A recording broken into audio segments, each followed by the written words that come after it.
Viva o Jesus Nazareno, awit at papuri, alay namin sa'yo. Tingin ang dalangin at pagsamo ng bayan mo. Viva po Jesus Nazareno.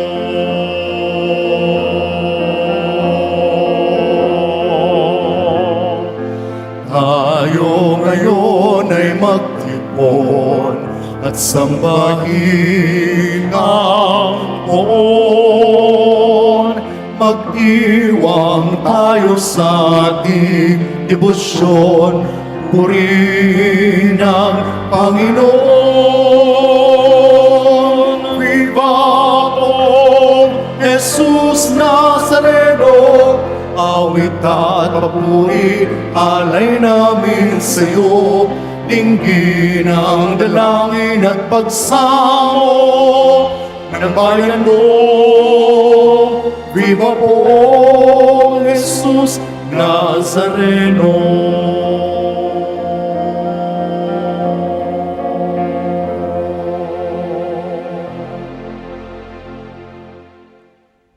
May pagpapasalamat at pananampalataya sa ating mga puso.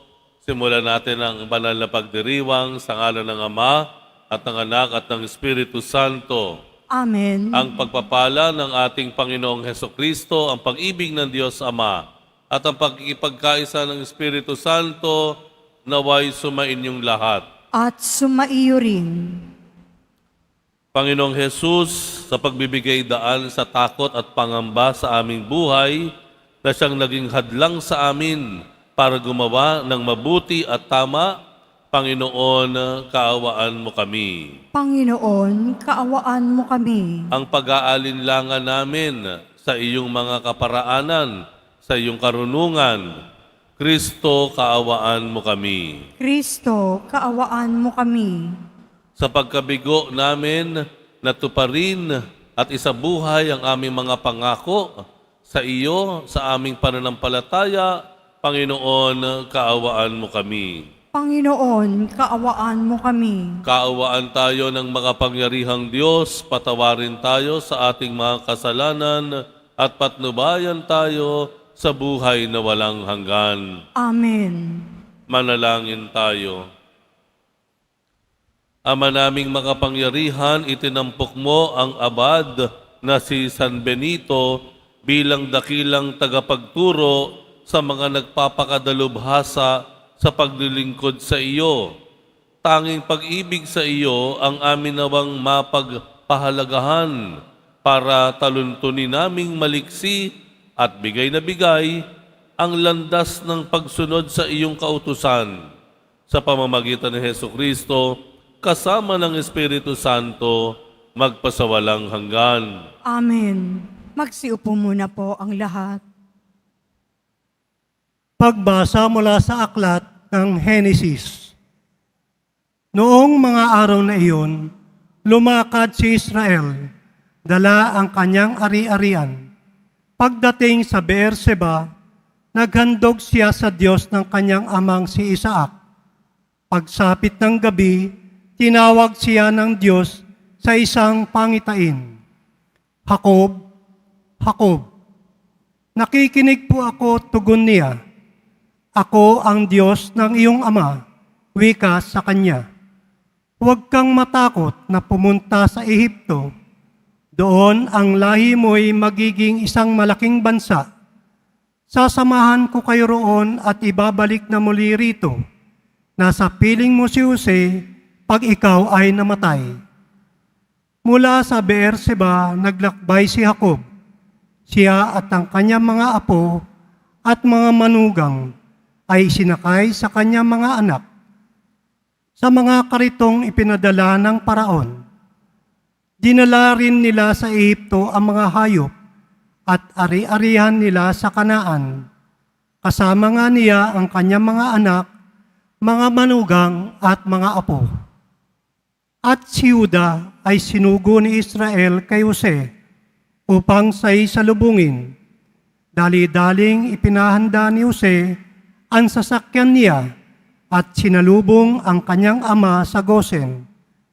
Nang sila'y magkita, agad niyang niyakap ang kanyang ama at napaiyak siya sa tuwa. Sinabi naman ni Israel, "Ngayoy handa na akong mamatay, pagkat nakita na kitang buhay." Ang salita ng Diyos. Salamat sa Diyos.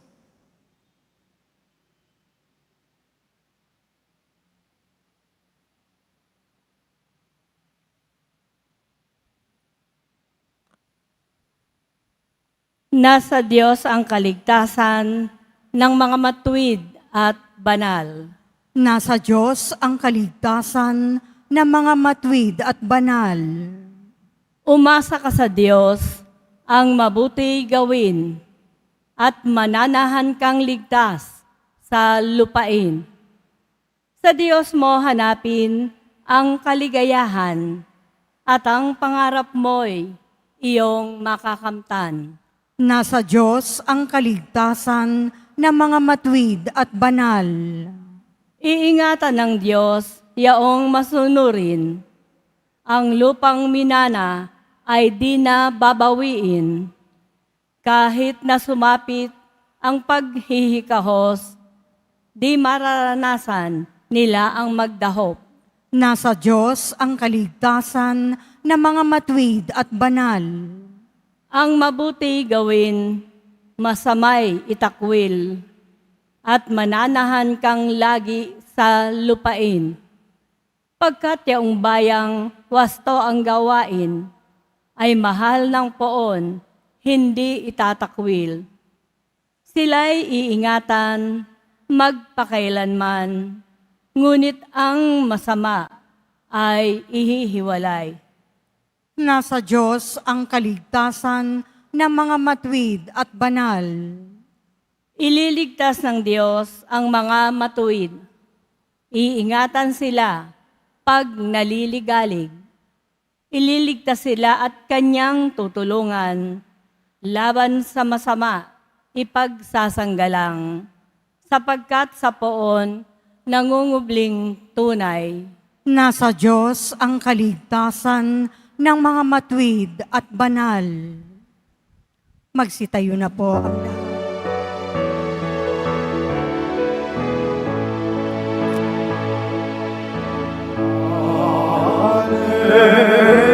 Alleluia, alleluia, alleluia,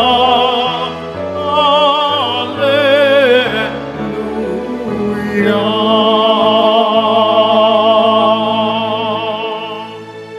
Pagdating ng Espiritu, itataguyod niya kayo sa tanang itinuro ko. Alleluia, alleluia, alleluia, alleluia.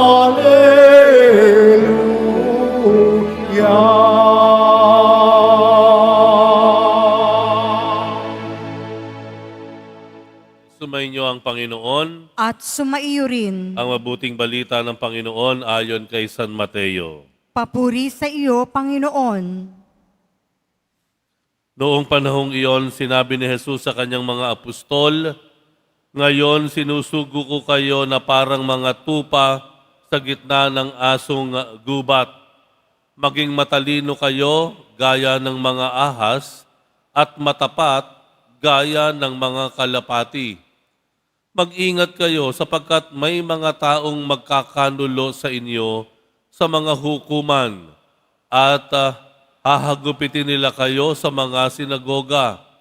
Dahil sa akin, ihaharap kayo ng mga gobernador at mga hari at magpapatotoo kayo sa harapan nila at ng mga hentil. Kapag nililitis na kayo, huwag kayong mabalisa tungkol sa sasabihin ninyo o kung paano ninyo sasabihin. Pagdating ng oras, ito'y ipagkakaloob sa inyo, sapagkat hindi kayo ang magsasalita, kundi ang Espiritu ng inyong Ama ang magsasalita sa pamamagitan ninyo. Ipagkakanulo ng kapatid ang kanyang kapatid upang ipapatay. Gayon din ang gagawin ng ama sa kanyang anak. Lalabanan ng mga anak ang kanilang mga magulang at ipapapatay. Kapupuotan kayo ng lahat dahil sa akin. Ngunit ang manatiling tapat hanggang wakas ang siyang maliligtas. Kapag inuusig nila kayo sa isang bayan, tumakas kayo sa kasunod. Sinasabi ko sa inyo, hindi pa ninyo napupuntahan ang lahat ng bayan ng Israel, ay darating na ang anak ng tao. Ang mabuting balita ng Panginoon. Pinupuri ka namin, Panginoong Hesukristo. Magsiupo muna po ang lahat. May mga loyal pa po ba ngayon? May mga loyal pa bang lalaki ngayon? Sabi nila ang lalaki daw magaling lang sa umpisa. Habang nagtatagal, pumapalya. Nung umpisa, hawak kamay lagi, holding hands. Kahit nagpapawis ang mga kamay, kahit pasmado, holding hands pa rin. Nung bandang huli, siko na lang ang hawak. Nung bandang sumunod, magkahiwalay na. Magkasabay kayo dati, ngayon iniiwan ka na ng asawa mo. Nandoon ka sa likod. Di ba? Dati, nagsasabi kung saan pupunta pagkatapos ng trabaho. Ngayon, gabi na dumating, wala pang sinasabi. Naghihintay ka ng paliwanag. Namuti na ang mata mo, ayaw magsalita.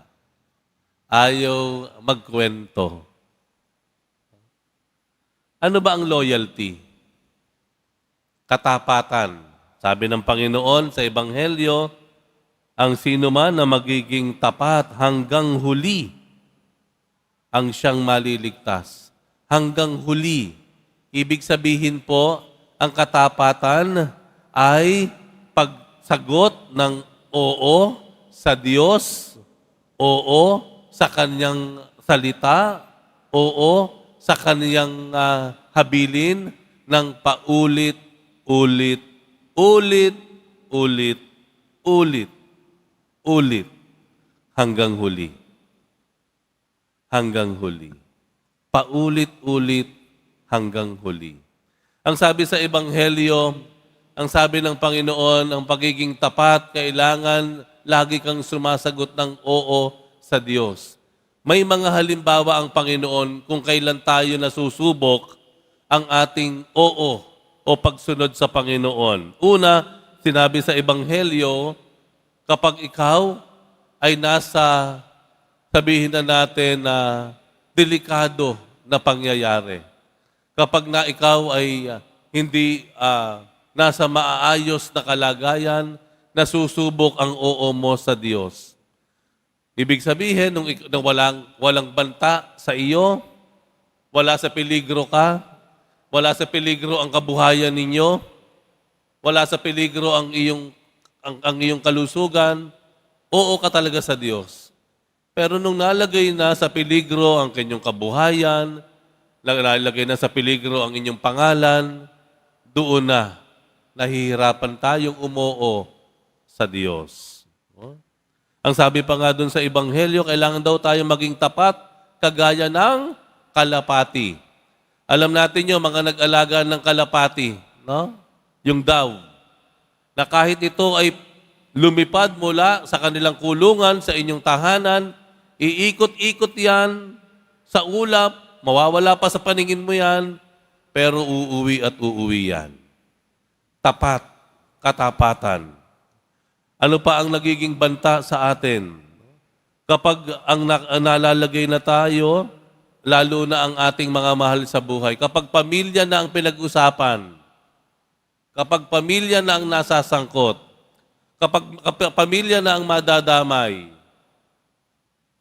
wala ka nang sinasanto, wala ka nang sinusunod, pamilya yan Father.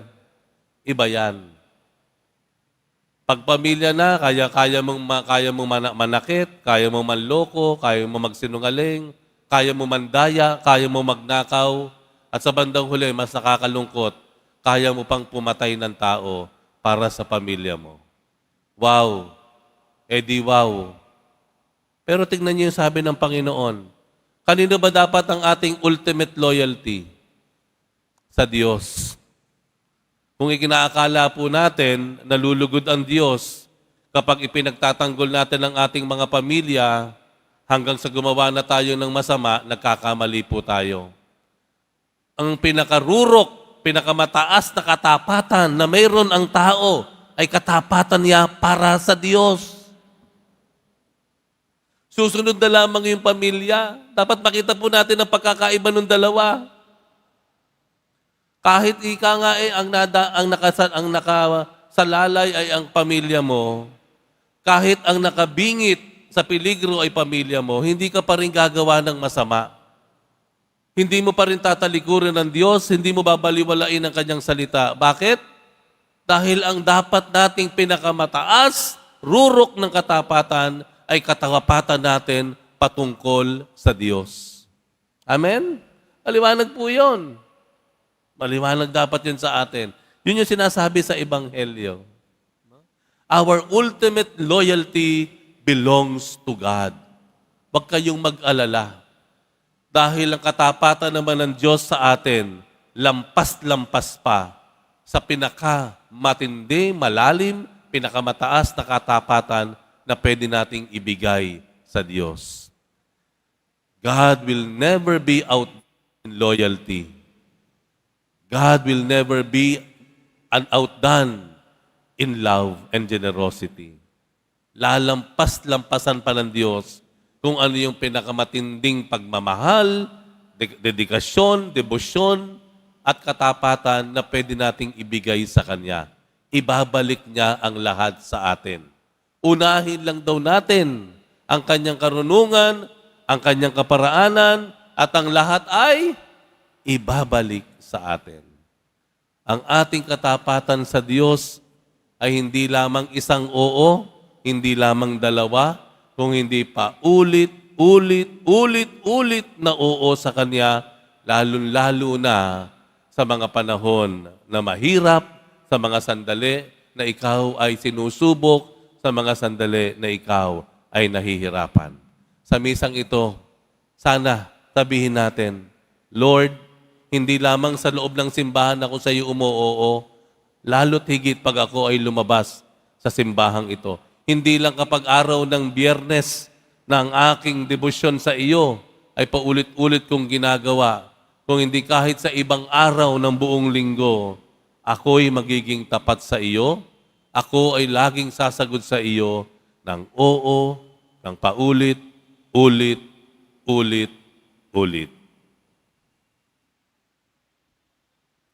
Magsitayo na po ang lahat.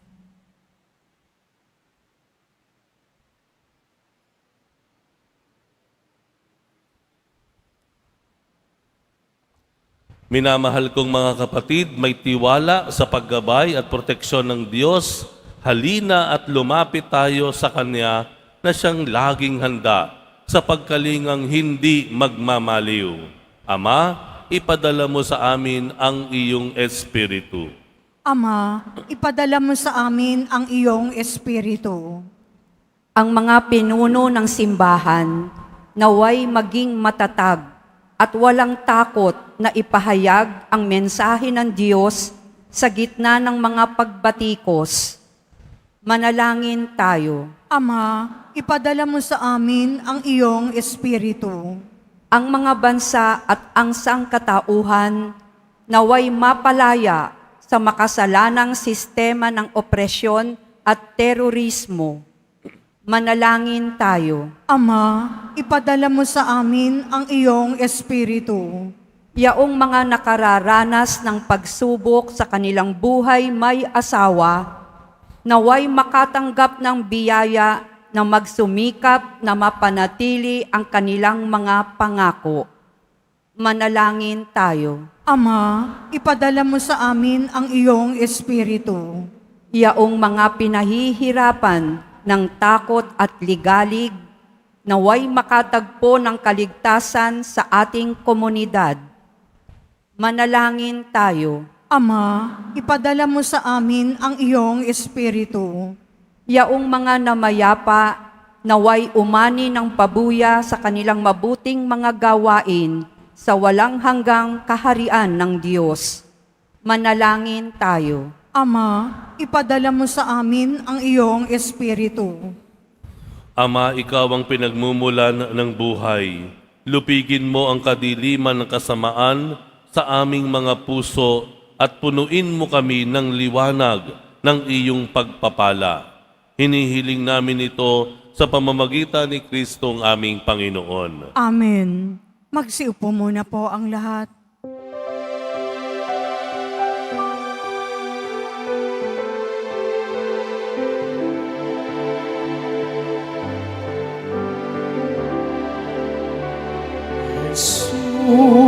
Jesus Nazareno, alak at tinapay sa tanan ay nagbibigay buhay, biyayang kaloob mo'y aming inaalay, aming hiling pagpapalat, buhay na dalisay.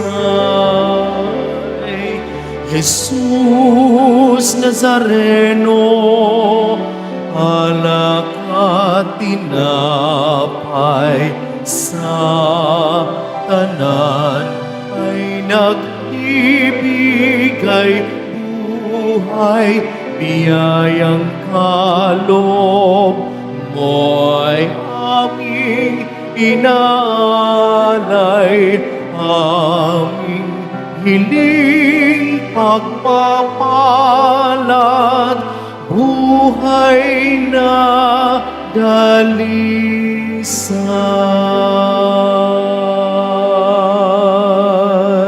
Magsitayo na po ang lahat. Manalangin kayo mga kapatid upang ang paghahain natin ay kalugdan ng Diyos amang makapangyarihan. Tanggapin nawa ng Panginoon itong paghahain sa iyong mga kamay, sa kapurihan niya at karangalan, sa ating kapakinabangan at sa buong sambayanan niyang banal. Ama naming lumikha, sa paghahain namin ngayong ginugunita si San Benito, tunghayan mo ang aming mga alay at ipagkaloob mo na matularan namin ang kaniyang mga halimbawa sa pagdulog sa iyo upang kami pagindapating magkamit ng iyong mga kaloob ng pagkakaisa at pagkakasundo sa paglilingkod namin sa iyo.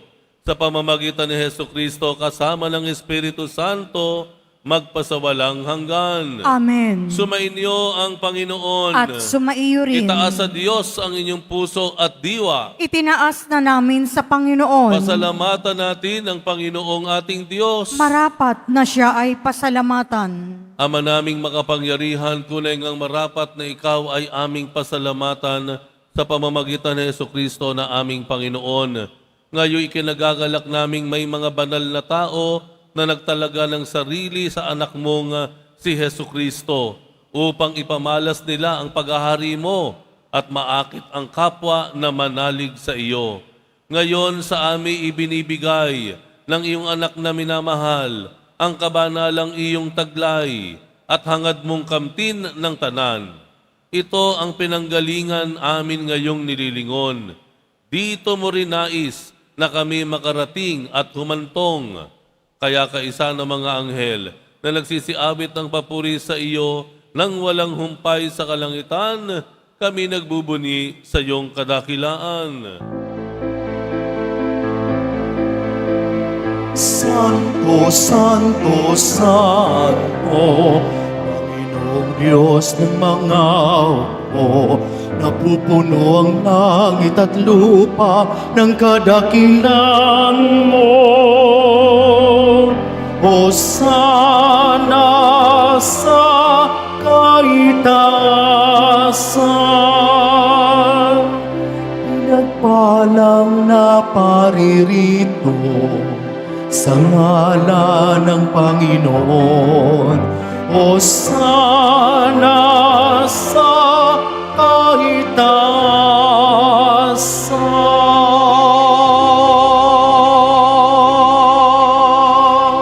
Magsilod po ang lahat. Ama naming banal, ikaw ang bukal ng tanang kabanalan, kaya't sa pamamagitan ng iyong Espiritu, gawin mong banal ang kaloob na ito, upang para sa amin ay maging katawan at dugo ng aming Panginoong Hesukristo. Bago niya pinagtiis ang kusang loob na maging handog, hinawakan niya ang tinapay. Pinasalamatan kaniya. Pinaghati-hati niya yon, iniabot sa kanyang mga alagad at sinabi, "Tanggapin ninyong lahat ito at kanin. Ito ang aking katawan na ihahandog para sa inyo."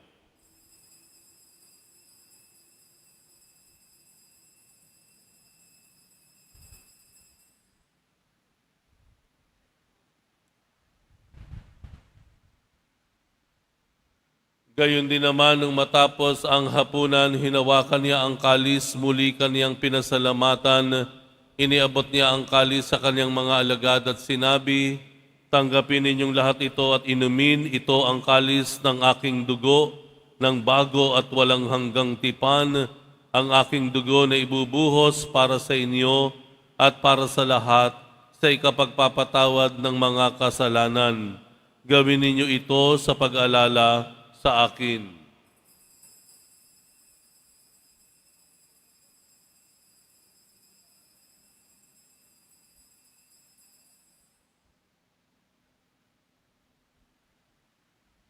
Magsitayo na po ang lahat.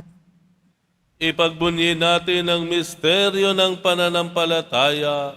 Si Kristo'y namatay, si Kristo'y nabuhay, si Kristo'y babalik sa wakas ng panahon. Ama, ginagawa namin ngayon ang pag-alala sa pagkamatay at muling pagkabuhay ng iyong anak, kaya't iniaalay namin sa iyo ang tinapay na nagbibigay buhay at ang kalis na nagkakaloob ng kaligtasan. Kami nagpapasalamat dahil kami iyong minarapat na tumayo sa harap mo para maglingkod sa iyo.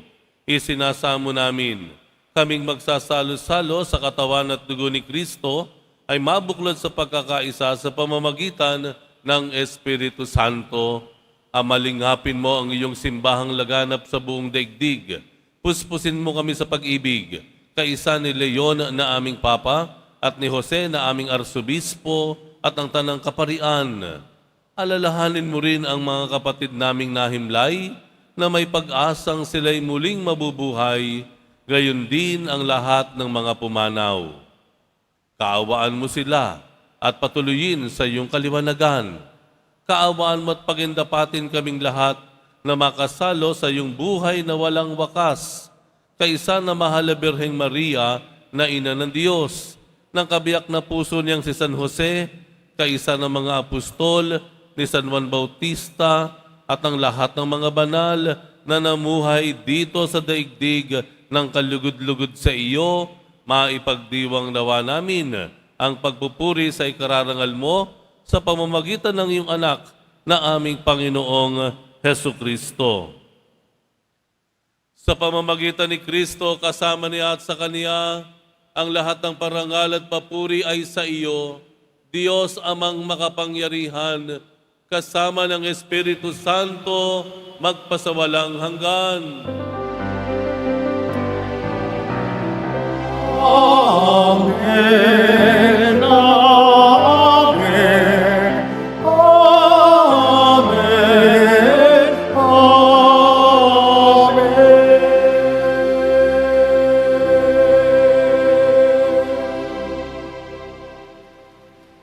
Ipanalangin po natin ang kaharian ng Diyos ay mapasa atin at ang kanyang kalooban ay magawa nating sundin.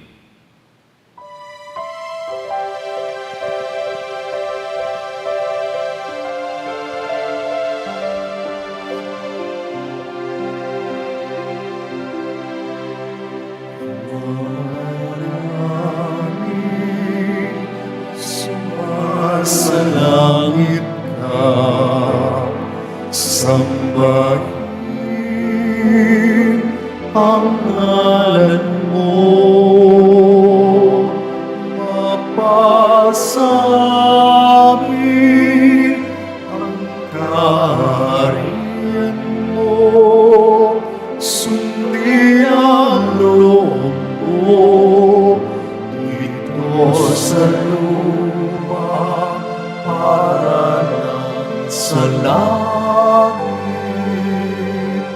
Bigyan mo kami ngayon na namin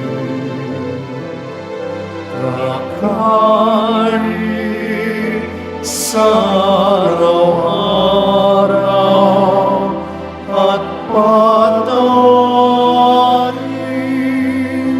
mo kami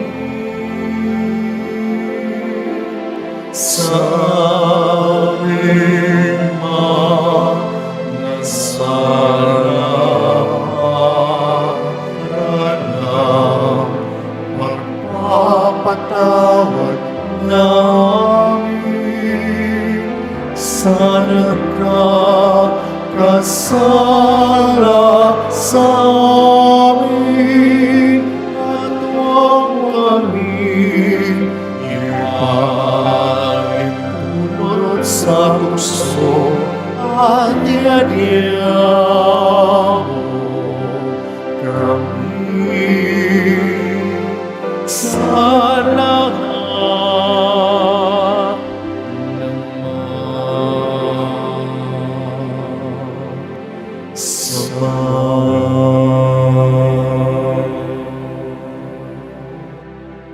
Hinihiling namin kami iadya sa lahat ng masama, pagkalooban ng kapayapaan araw-araw, iligtas sa kasalanan at ilayo sa lahat ng kapahamakan.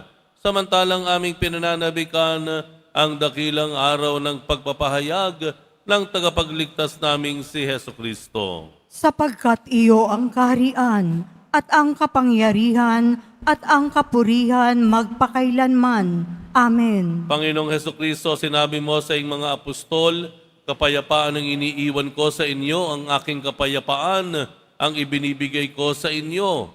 Tunghayan mo ang aming pananampalataya at huwag ang aming pagkakasala. Pagkalooban mo kami ng kapayapaan at pagkakaisa ayon sa iyong kalooban, kasama ng Espiritu Santo, magpasawalang hanggan. Amen. Ang kapayapaan ng Panginoon ay laging sumainyo. At sumaiyo rin. Magbigayan po tayo ng kapayapaan sa isa't isa.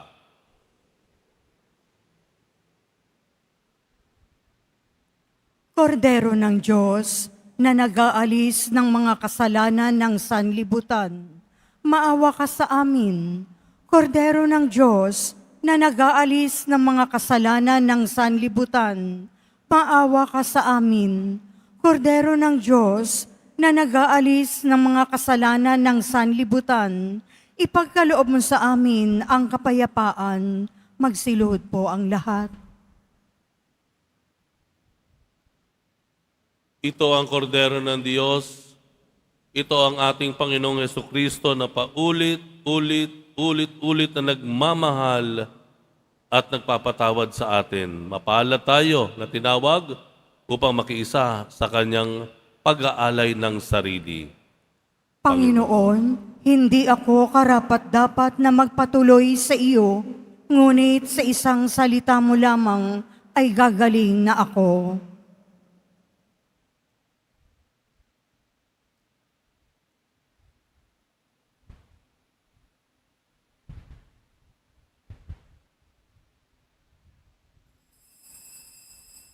Para po sa lahat ng tatanggap ng banal na komunyon, sasagot po tayo ng amen. Pagkasabi ng pari o ng lay minister ng katawan ni Kristo at isubo agad sa bibig bago umalis sa harapan ng pari o lay minister. Sumunod po tayo.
Manalangin tayo.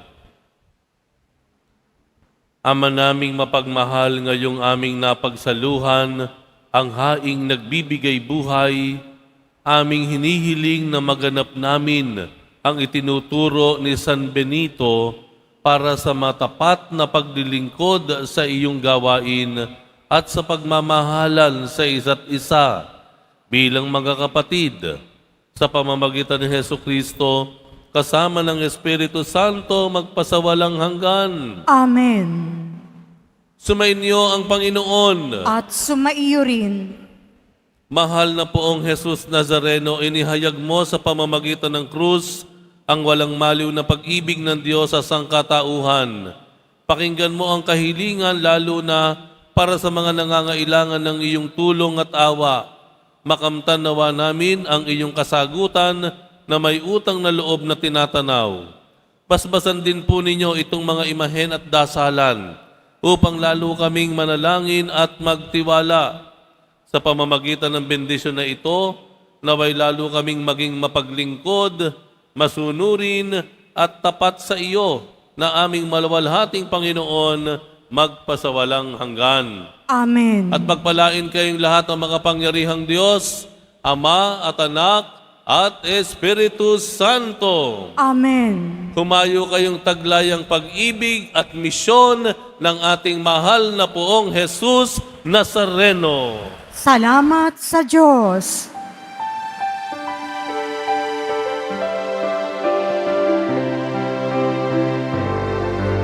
Nuestro Padre Jesús Nazareno, sinasamba ka namin, pinipinto ka namin, aral mo aming buhay at kaligtasan. Nuestro Padre Jesús Nazareno, iligtas mo kami sa kasalanan. Ang krus mong kinamatayan ay sagisag ng aming kaligtasan. Nuestro Padre Jesus Nazareno, dinarangal ka namin. Nuestro Padre Jesus Nazareno, niluluwalhati ka namin. Nuestro Padre Jesus Nazareno, dinarangal ka ka namin. Nuestro Padre Jesus Nazareno, niluluwalhati ka namin.